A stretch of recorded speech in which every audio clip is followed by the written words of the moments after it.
أعوذ بالله من الشيطان الرجيم. بسم الله الرحمن الرحيم.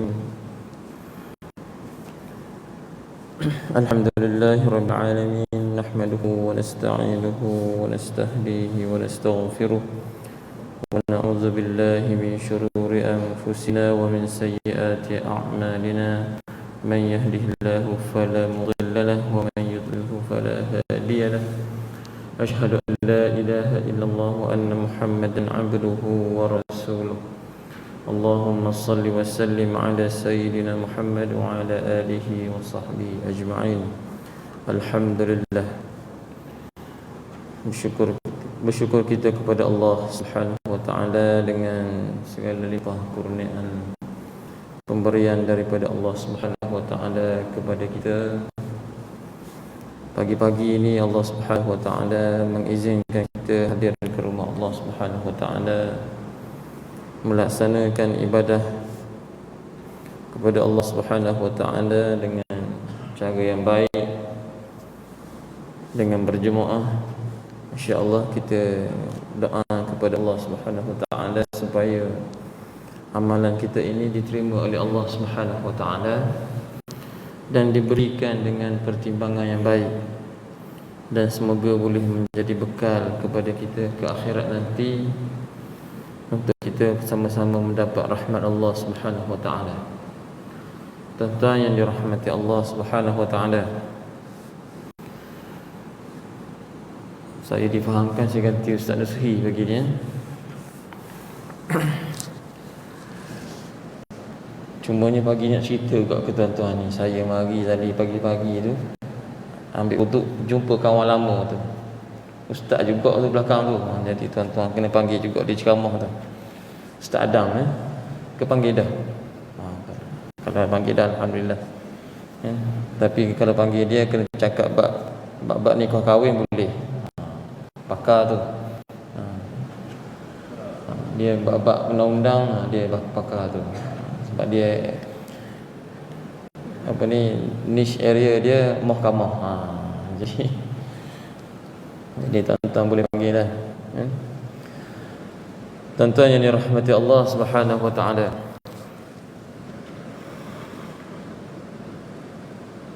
satu hadis Rasulullah sallallahu alaihi wasallam yang mana dalam hadis ini riwayat Abu Daud dengan sanadnya hasan. Nabi menyebut, ya ma'syara man amana bilisani wa lam yadkhulul iman qalbah, la taghtabu al-muslimin wa la tattabi'u awratihim fa innahu man ittaba'a awratihim yattabi'u Allahu awratahu wa man yattabi'illahu awratahu yafdahhu fi baitihi. Maksudnya, wahai mereka yang mengaku beriman dengan lidahnya tetapi tidak masuk iman di dalam hatinya, jangan mengumpat orang Islam, jangan mengorek keburukan kesalahan mereka. Jika sesiapa mencari kesalahan orang lain, Allah akan mencari kesalahannya. Manakala sesiapa yang dicari Allah keburukannya, dia akan dipermalukan di rumahnya sendiri. Tuan-tuan yang dirahmati Allah Subhanahu wa taala, saya mula dengan hadis yang pertengahan. Pertengahan ni maksudnya sebenarnya hadis ni dalam huraian, tapi saya nak bawa hadis ni dulu kepada tuan-tuan. Tuan-tuan yang dirahmati Allah Subhanahu wa taala, apa yang kita boleh faham pertama sekali dalam hadis ni ada dua perkara. Pertamanya, Nabi sallallahu alaihi wasallam menyebut kepada kita jangan kita cari, jangan kita korek keburukan, kesalahan orang. Yang keduanya, tuan-tuan yang dirahmati Allah Subhanahu wa taala, yang keduanya selain daripada jangan kita cari keburukan orang, yang keduanya ialah jangan kita menceritakan keburukan kita kepada orang. Tuan-tuan yang dirahmati Allah Subhanahu wa taala, hadis yang biasa kita dengar, hadis yang biasa kita dengar juga ialah man satara musliman satarahu Allahu yaumal qiyamah. Barang siapa yang menutup keaiban seorang muslim, maka Allah Subhanahu wa taala akan menutup keaibannya pada hari kiamat. Tuan-tuan yang dirahmati Allah Subhanahu wa taala,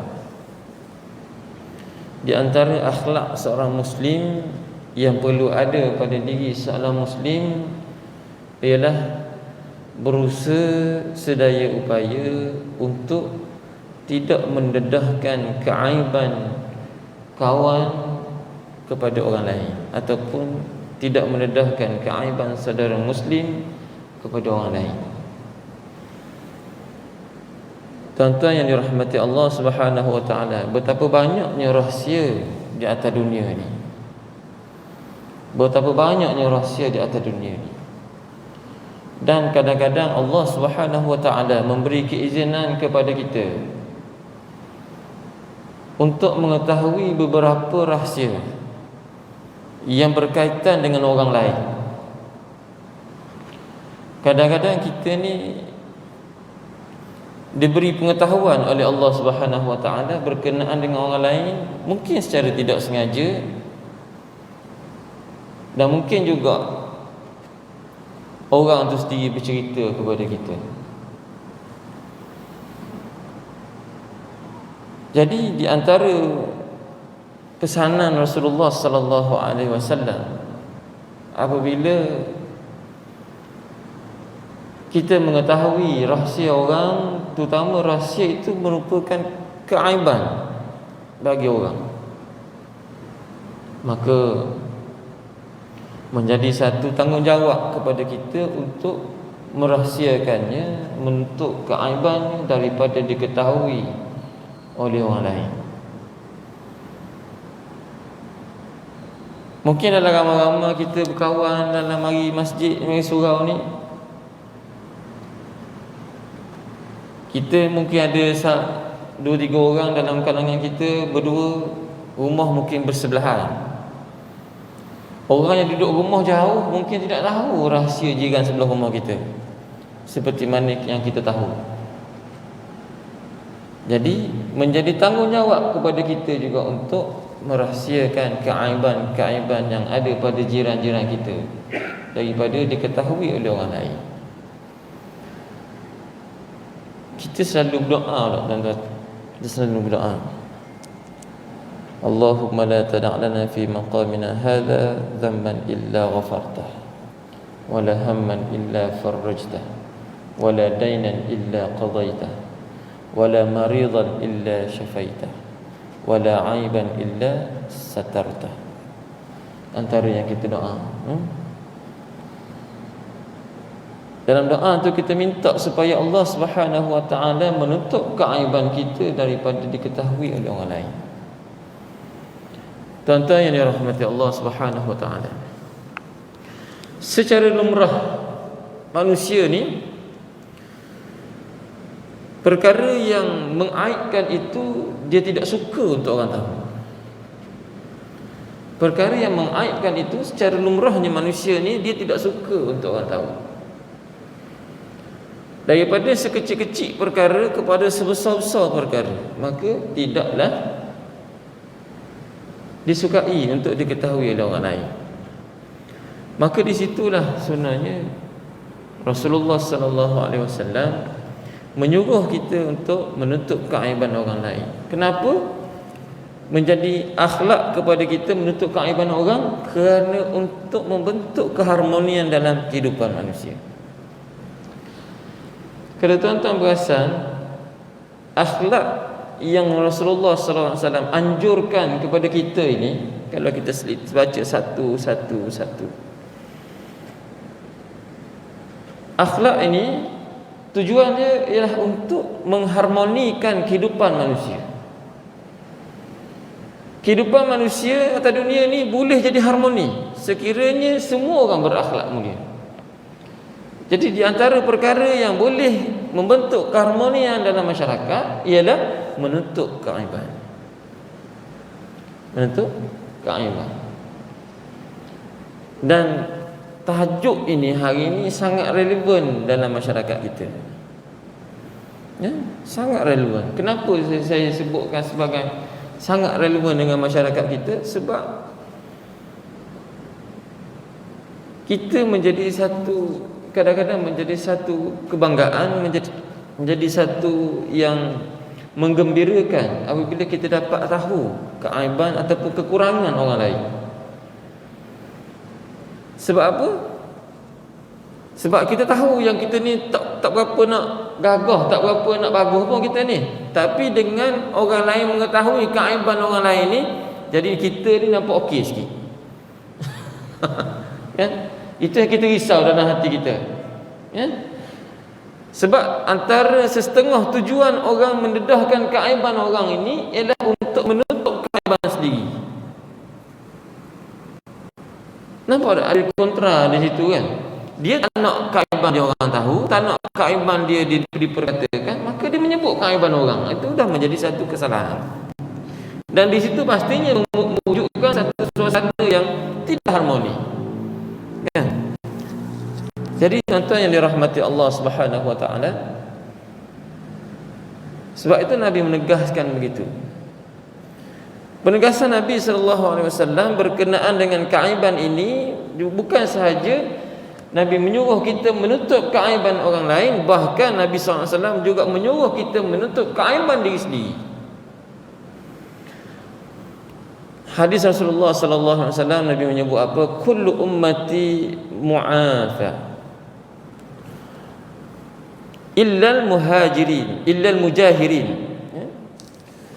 Wa inna minal mujaharah an ya'mala ar-rajul bil-laili 'amalan thumma yusbiha wa qad satarahu Allahu 'alayhi fayaqula ya fulan 'amiltu al-barihah kadza wa kadza wa qad bata yasturuhu rabbuhu wa yusbihu yakshifu sitrallahu anhu. Setiap dosa umatku akan diampunkan kecuali mereka yang melakukannya secara terbuka dan mendedahkannya kepada orang ramai. Contoh pendedahan ini ialah seorang lelaki telah melakukan satu kerja pada waktu malam dan Allah Subhanahu wa taala telah menutupkannya daripada orang ramai. Tapi tiba-tiba dia datang pada waktu paginya dan berkata, wahai fulan, aku telah melakukan begini perbuatan buruk itu semalam. Seolah-olah dia pada waktu malamnya telah ditutupi Allah, tiada sesiapa pun yang tahu tentang dosa dia, dan pada waktu pagi dia sendiri telah membuka apa yang ditutup oleh Allah SWT itu tentang diri dia. Tuan-tuan yang dirahmati Allah Subhanahu wa taala, bukan sekadar kita disuruh menutup keaiban orang lain, bahkan kita disuruh menutup keaiban diri sendiri. Pernah tak tuan-tuan jumpa orang yang suka bercerita tentang keaiban diri dia sendiri, tentang dosa-dosa silam zaman Pok Yeye, zaman rock dulu bercerita, kan? Jadi tuan-tuan yang dirahmati Allah Subhanahu wa taala, kalau kita dah terbuat perkara-perkara yang seperti ini, kita taubat kepada Allah SWT. Ya?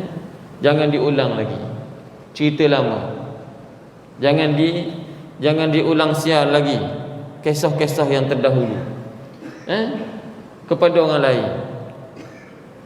Sebab apa? Itu keaiban kita, itu kesilapan kita. Ya? Itu kesilapan kita yang dulu. Jadi kita tak perlu nak bercerita lagi kepada orang lain. Hatta dalam hal rumah tangga sekalipun, kalau kita tengok banyak rahsia-rahsia yang perlu dijaga. Contoh,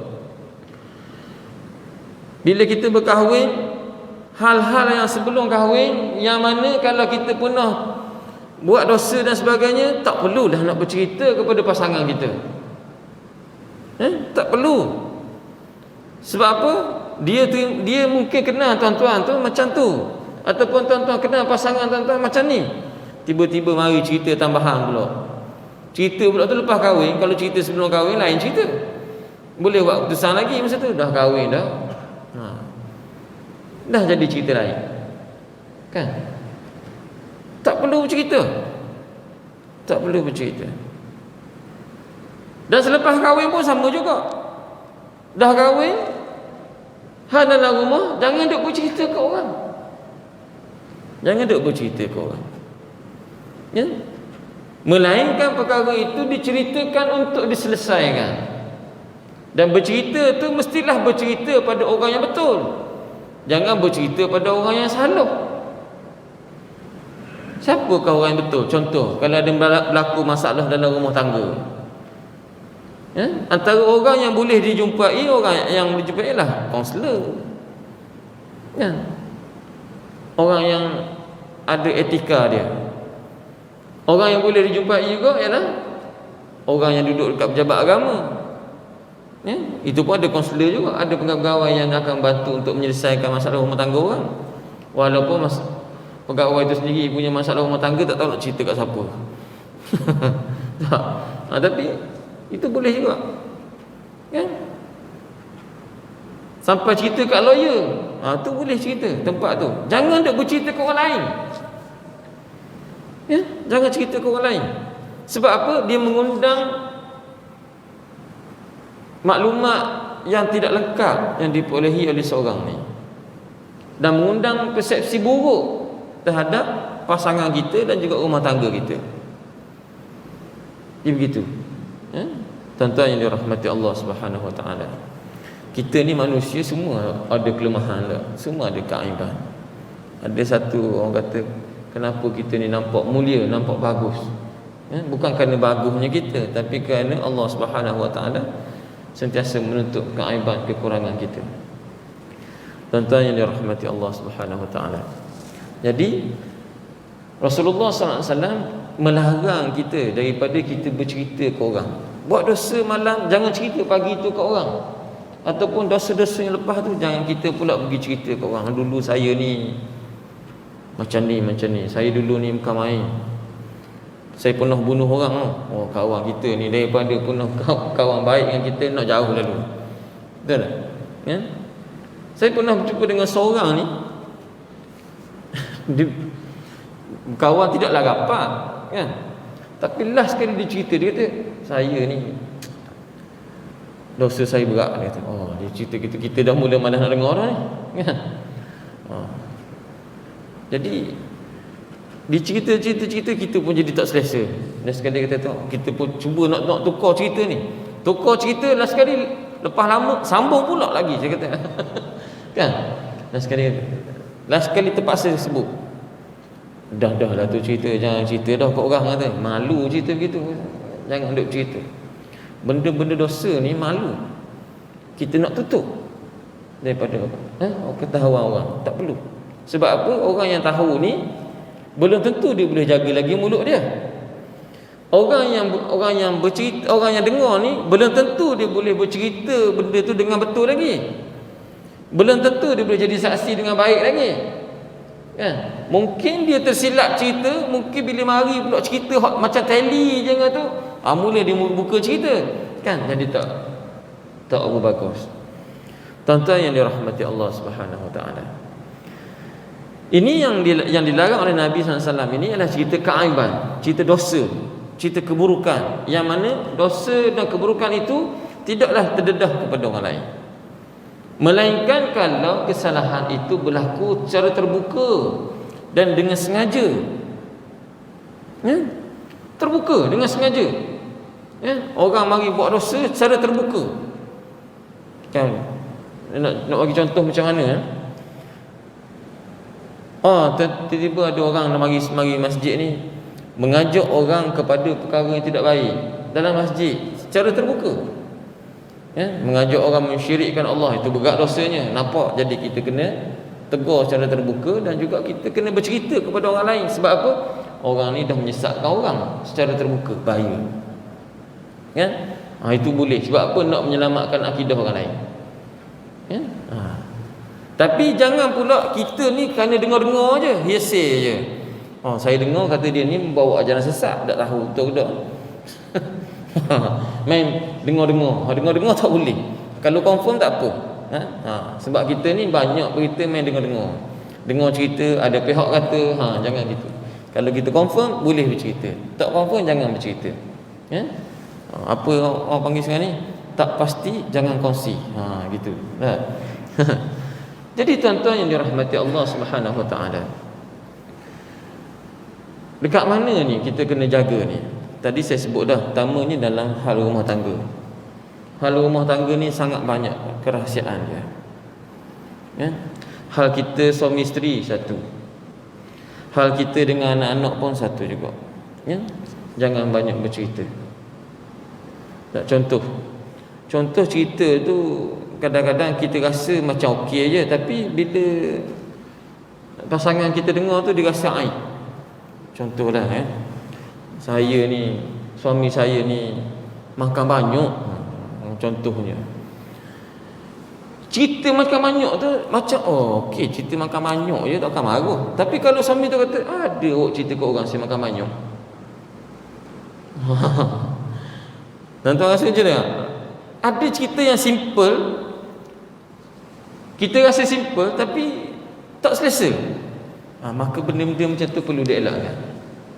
Sebab kalau benda tu jelas mengaibkan, biasa kita akan jagalah. Tapi yang sipi-sipi ni, jangan duk bercerita.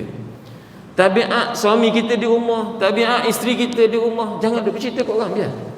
Biar menjadi satu rahsia. Orang duk tengok kita macam ni, orang tengok isteri kita macam ni kan. Biar satu kerahsiaan ni macam mana tu dalam rumah. Melainkan kalau tuan-tuan pergi ziarah dia, tuan-tuan tengok okey macam tu. Setakat pengetahuan tuan-tuan sudah lah. Jangan ada bercerita kat orang. Kan? Gitu. Tetapi kalau benda hak baik boleh cerita. Hak baik boleh cerita. Aku tadi pergi ziarah rumah dia. Dalam rumah dia anak-anak dia duduk mengaji. Hak tu boleh cerita. Tapi jarang pula nak cerita begitunya. Tak seronok. Tak seronok. Jadi payah nak cerita. Sebab apa? Kita suka cerita hak keburukan orang. Sebab itu dia akan ditambah respinya oleh syaitan. Sebab tu Nabi sebut dalam satu hadis juga. Nabi kata iyyakum al-ghibah. Nabi kata berhati-hati kamu, jauhi kamu daripada mengumpat. Al-ghibah itu mengumpat. Nabi sebut gitu ya. Iyyakum al-ghibah. Hati-hati kamu, jauhi kamu dengan mengumpat. Tuan-tuan perasan tak? Kita ni rasa pernah terlibat belaka ni dengan aktiviti mengumpat ni. Baik lelaki, baik puan, baik mak, baik ayah. Sebab apa kita seronok duduk dalam aktiviti mengumpat? Sebab dia tiba-tiba jadi naik share. Terutama hak mengumpat tu hal orang lain. Jangan cerita hak kita. Betul tak? Seronok dengar hal orang ni. Pam. Mari satu. Dia jadi naik keseronokan. Bahaya tuan-tuan. Sebab tu Nabi kata kena jauhi. Dan benda yang ditegah itu ialah benda yang al-ghibah itu ialah benda yang bila saudara kita dengar kita bercakap tentang perkara itu, dia akan marah dan dia tidak akan selesa dan dia tidak akan suka. Jadi kita kena hati-hati. Kadang-kadang kita ni rugi tuan-tuan. Kita kena ingat ada satu hadis Rasulullah SAW berkenaan dengan orang yang muflis di akhirat. Ingat ada hadis tu? Hadis tu dituju pada siapa? Hadis yang muflis ini dituju khusus kepada orang yang semayangnya rajin, dituju kepada orang yang puasanya rajin, dituju kepada orang yang ibadahnya rajin, bagus. Tetapi pergi ke akhirat, sampai di akhirat dia menjadi orang yang muflis. Muflis yang macam mana? Amalan baik dia buat, dalam masa yang sama dia buat perkara yang tidak baik. Yang tidak baik itu ialah berkaitan dengan orang, yang melibatkan orang lain. Dia kata ke orang, dia pukul orang, dia berdajar orang, apa lagi, macam-macam berkaitan dengan orang. Dan urusan buat ke orang tu tidak selesai dekat atas dunia ni, maka urusan itu akan bersambung dekat akhirat. Orang yang kita pukul, orang yang kita kata kat dia, orang yang kita pernah khianat pada dia, orang yang pernah kita buat tak molek pada dia, dia akan mari tuntut pada kita dekat hari kiamat di hadapan Allah Subhanahu Wa Taala. Bila dia mari tuntut, maka kita kena bayar. Nilai duit yang kita simpan atas dunia ni dah tak ada nilai dekat akhirat, maka nak dibayar dengan apa? Maka dibayar dengan pahala yang kita ada. Dibayar dengan pahala yang kita ada. Tak cukup dengan pahala, dah zero dah, maka kita terpaksa menanggung dosa yang orang tu pegang, orang tu pikul. Tuan-tuan yang dirahmati Allah Subhanahu Wa Taala, peringatan Nabi sallallahu alaihi wasallam dalam hadis itu sepatutnya cukup menjadikan kita orang yang ingat. Dalam kita buat kebaikan, dalam kita mencari kebaikan yang Allah SWT suruh kita buat, dalam masa yang sama sepatutnya kita menghindarkan diri kita daripada perkara-perkara yang mengaibkan orang, perkara-perkara yang berjejaskan hubungan kita dengan orang dan menyebabkan kita berdosa kepada orang dan tak selesai, maka kita akan susah dekat akhirat nanti, tuan-tuan. Kita na'udzubillah min zalik, daripada perkara itu. Jadi macam mana ni, tuan-tuan? Takkan tak nak bercerita langsung? Takkan tak nak bercerita langsung, dah berat ni. Ada tempat yang dibolehkan untuk bercerita keaiban-keaiban ini. Jangan pergi kat orang dulu, diri kita dulu. Untuk kita nak cerita keaiban yang pernah kita buat, bila boleh? Kalau kata keaiban itu terpaksa diceritakan untuk menjadi satu muhasabah orang, dan keaiban itu tidaklah benda yang melampau-lampau sehingga menjatuhkan maruah kita, bolehlah cerita, ya. Ada gitu. Contoh kalau kesalahan penuh berzina pun tak payah cerita, tak perlu cerita, ya. Sebab apa? Itu menjejaskan maruah, tak perlu cerita. Simpanlah rahsia, tuan-tuan, kalau pernah berlaku. Kalau tak berlaku, alhamdulillah, terselamat kita daripada dosa-dosa yang begitu, ya. Kalau tuan-tuan pernah naik pentas menyanyi, tu boleh cerita, tak berjah kan? Tak apa, ya. Tapi kalau ustaz bercerita, jang juga pula. Ustaz ni naik pentas menyanyi, jang, kan? Tapi sekarang ni macam okey je orang ni naik pentas ni tak? Artis naik pentas dengan ustaz-ustaz ramai juga tu. Tapi tak apalah. Maknanya kalau cerita tu tak jejahkan sangat, boleh bercerita sebagai pengajaran, ya? Pengajaran. Saya pernah berkongsi, nak kongsi dengan tuan-tuan, seorang ustaz ni, dia pernah masuk TV lah dulu. Pernah masuk TV, ya? Saya tanya dia, apa pengalaman Syekh masuk TV? Saya tak pernah masuk dalam TV sebab tak muat, saya kata, ya. Maka dia pun bercerita, ya, kata, masuk TV ni bagus, masuk TV ni untuk promosi. Dia kata gitu, untuk promosi, bukan untuk dakwah kan. Nak kata untuk dakwah ni pun serba salah, dia kata.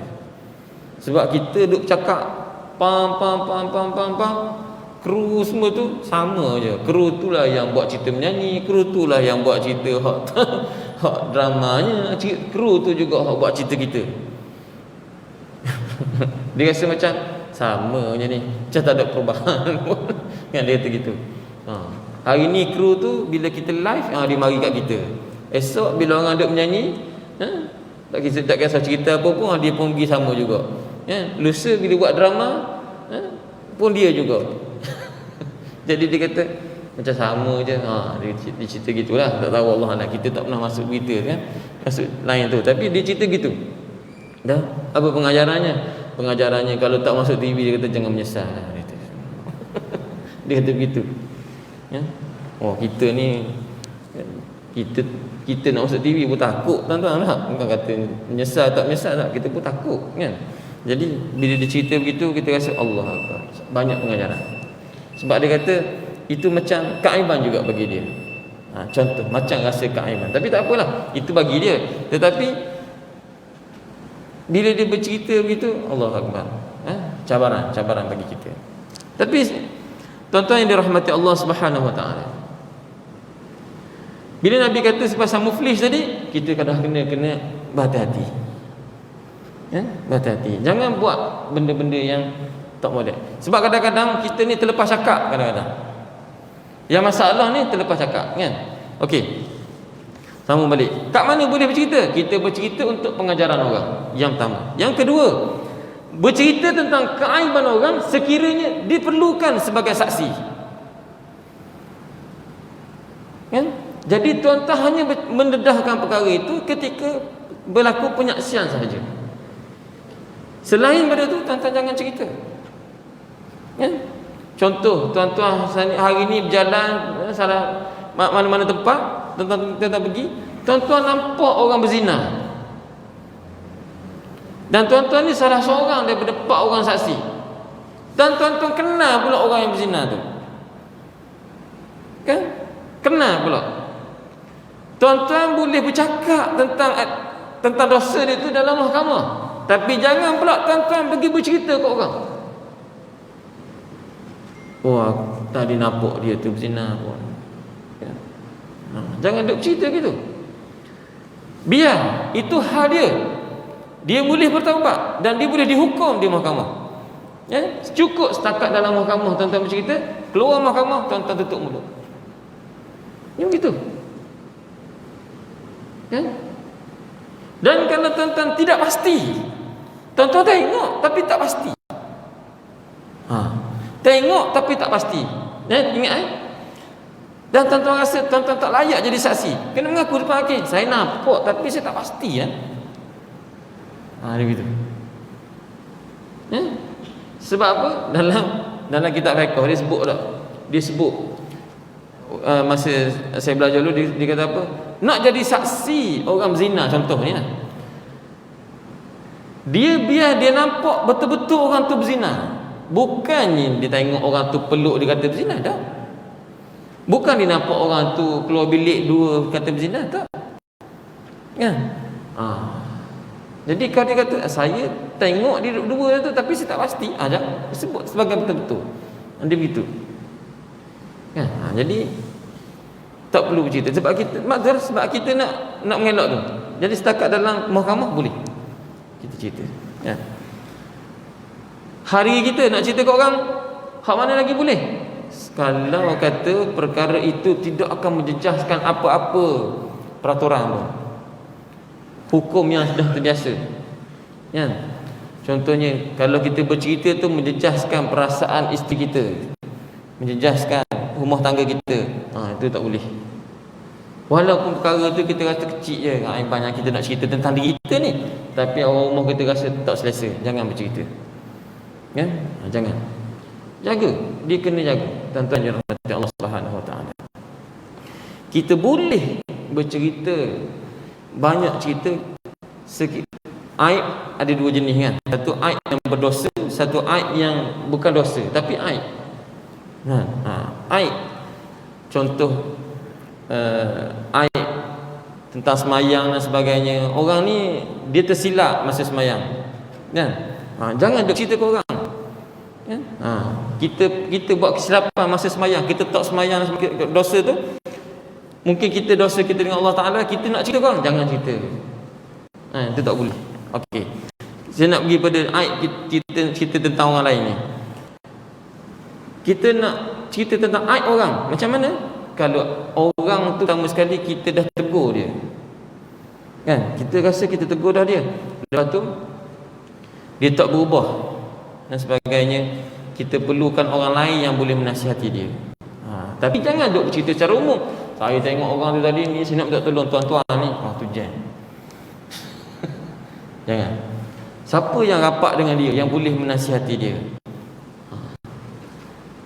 Ceritalah ke orang tu, supaya orang tu boleh membantu kita membetulkan kesilapan dia. Itu pertama. Penyaksian tadi lah, kan? Dan yang ketiganya sebenarnya, yang terbaiknya tuan-tuan, bila kita melihat keaiban orang dan sebagainya, macam mana keadaan sekalipun, pertama sekali kita simpanlah. Hak tu terbaik sekali, ya? Sebab apa saya nak sebut simpan ni? Sebab kait dengan hak sebelum ni saya sebut pada tuan-tuan dah. Masa kuliah yang lepas saya kata apa? Man kana yu'minu billahi wal yaumil akhir falyakul khaira aw liyasmut. Barang siapa yang beriman kepada Allah Subhanahu wa taala, hendaklah dia bercakap perkara yang baik ataupun dia diam. Kita rasa nak bercerita dah tentang keaiban orang ni, kita rasa nak memperbetulkan keadaan, tapi sebenarnya kadang-kadang bila kita bercerita, kita tak tahu kesan baik buruk dia selepas tu. Maka sebaik-baiknya kalau kita tidak pasti, lebih baik kita diam, ya? Lebih baik kita diam. Kecuali perkara yang kita tengok tu tuan-tuan, kalau kita tak cakap jadi dosa.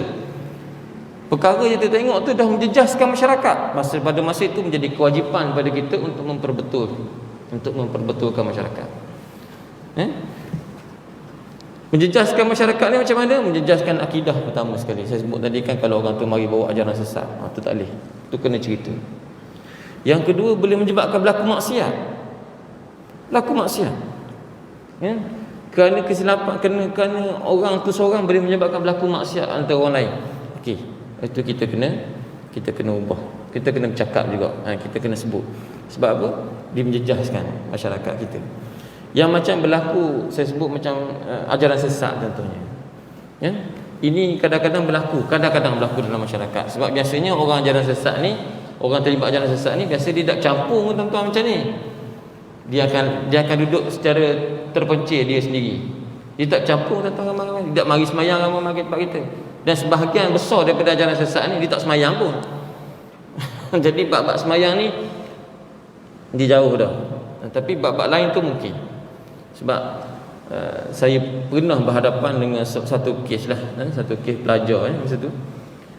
Dia diajak untuk terlibat dengan kumpulan yang sesat ni lah. Berkali-kali dia diajak. Akhirnya kebetulan masa dia mari berjumpa dengan saya tu, bukan sebab dia nak pilih saya nak cerita, tak, bukan. Sebab masa tu kat office saya seorang je ada. Ada ustaz lain lah mari jumpa ustaz nak cerita. Dia cerita sikit, kan? Maka bila perkara itu menjejaskan akidah, maka saya terpaksa cerita benda tu kepada lebih ramai orang lah. Sebab saya bukan ada kuasa, kan? Terutama cerita pada orang yang ada kuasa, kan? Panggil kawan-kawan yang di Jakin, masa tu di Jais, tanya cerita budak ni ada kaitan tak dengan kumpulan-kumpulan mana. Okey, dia tak ada. Okey, barulah saya bagi maklumat lebih detail lah, kan? Jadi, dan pada masa itu kita dah mula berhati-hatilah dengan budak ni pun. Kita hati-hati juga. Sebab apa? Takut dia mari cerita dengan kita, sebenarnya dia pun memang dah terlibat dan sebagainya. Kita risau juga. Jadi benda menjejaskan akidah, tuan-tuan kena check. Sebab dia jarang mari ke surau masjid, ya? Yang sesat ni dia biasanya akan pergi ke tempat-tempat terpencil ataupun dalam rumah-rumah, gitu. Jadi kalau berlaku begitu, tuan-tuan kena banteras secara terbuka lah. Maknanya tuan-tuan kena bercerita, jangan simpan. Ni aib dia ni, jangan cerita. Itu salah, kan? Tak boleh simpan bab-bab akidah ni. Dia ni sesat ni, kena cerita. Dan sesat ni tuan-tuan kena faham gini, sesat dia boleh menjejaskan akidah orang. Kalau kita biar, orang lain boleh makin lama makin ramai terlibat, kan? Makin lama makin ramai terlibat. Itu kalau kita tidak bertindak. Kalau kita bertindak, dengan dia kita boleh bagi kesedaran semula, atau kita kena fikir, kan? Jadi yang tu kita kena buat. Dan juga kalau berlaku kalau perkara-perkara yang boleh menyebabkan berlaku maksiat. Contoh kita dalam ramai-ramai kita mari seorang ni, ada seorang ni dia memang gemar bercerita tentang orang. Lepas semayang pergi ngetel je, okey, duduk kat meja tu cerita tentang orang. Okey, benda macam ni tuan-tuan kena bersuara. Pertama bersuara pada tuan dia. Kan? Syekh, kita ni mari semayang rajin no. Tapi kalau bila masuk bab bercerita tentang orang, kita nombor satu juga. Bayangkan gugur dosa kita satu-satu bagi ke orang tu. Cerita macam tu contohnya. Kan? Tak ada perubahan. Maka jumpa orang yang boleh mengubah dia. Yang kita rasa patut kita cerita untuk membantu kita mengubah dia. Itu kita. Perkara yang untuk maksiat ni. Maksiat jangan tuan-tuan nampak benda satu je. Mengumpat tu maksiat. Kan? Memfitnah orang pun maksiat. Bukan sekadar mari orang berzina ke, orang bayar khalwat ke, itu maksiat tak. Benda-benda yang mendatangkan dosa itu maksiat. Kan?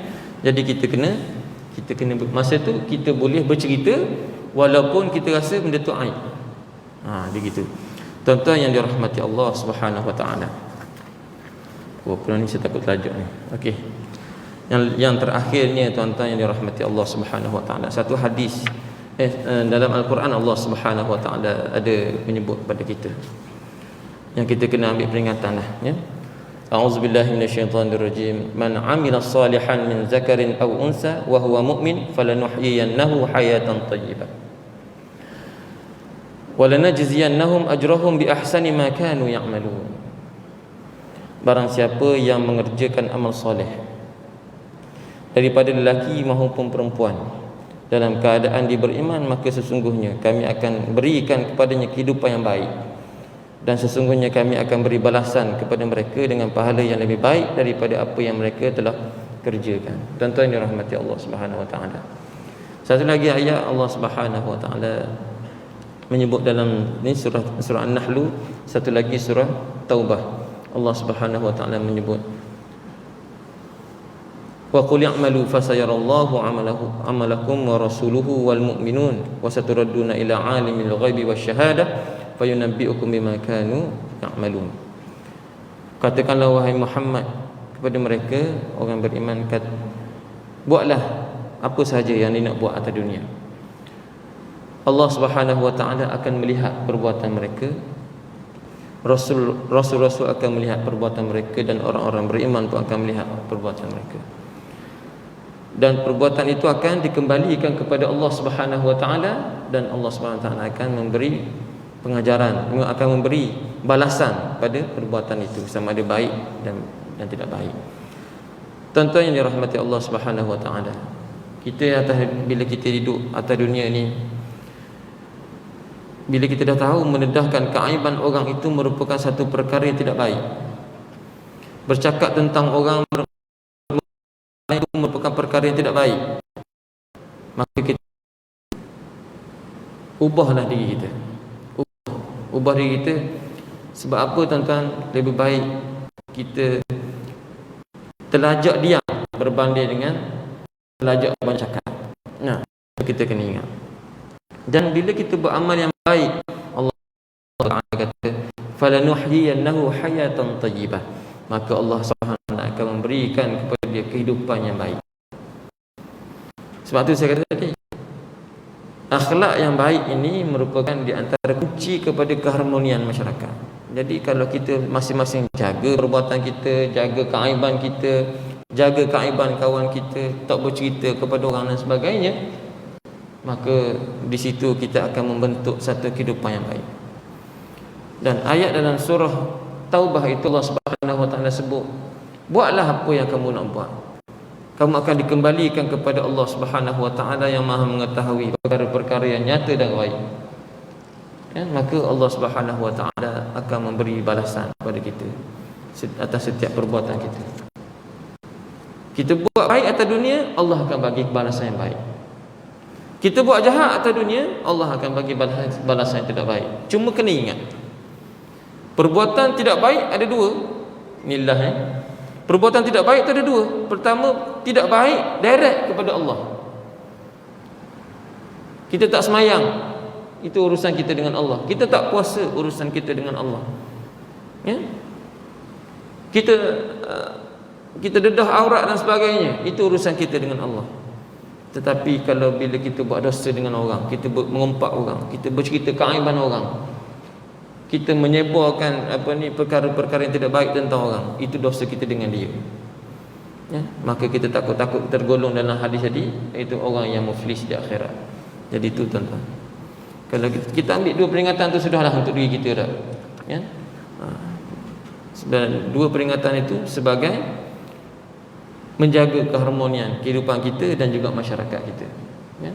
Sebab apa? Sekali lagi nak sebut, akhlak inilah yang akan membantu kita untuk hidup harmoni dalam masyarakat. Sebab itu kalau tuan-tuan baca sirah Nabi SAW membentuk akhlak masyarakat Madinah selepas daripada hijrah. Sebab itulah kalau kita tengok bila orang Madinah duduk di Madinah itu dengan akhlak yang baik, senang pentadbiran Rasulullah. Madinah ni tempat perang tuan-tuan, negara perang.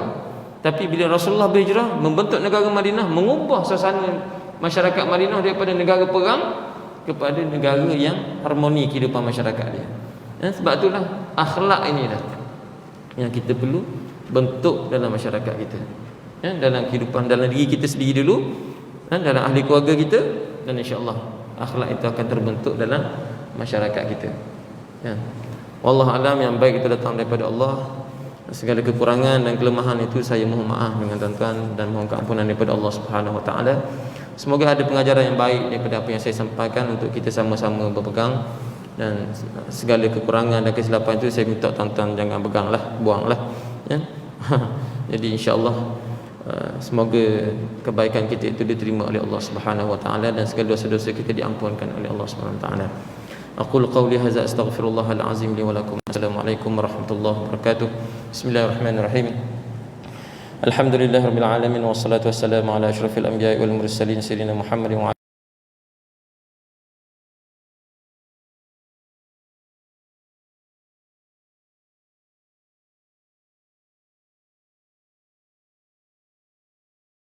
من سيء الأسقام. اللهم يا دافع البلاء ادفع عنا كل البلاء والوباء والمرض والشدائد والمحن ما ظهر منها وما بطن. وصلى الله على سيدنا محمد وعلى آله وصحبه وبارك وسلم. الحمد لله رب العالمين. حسبي ربي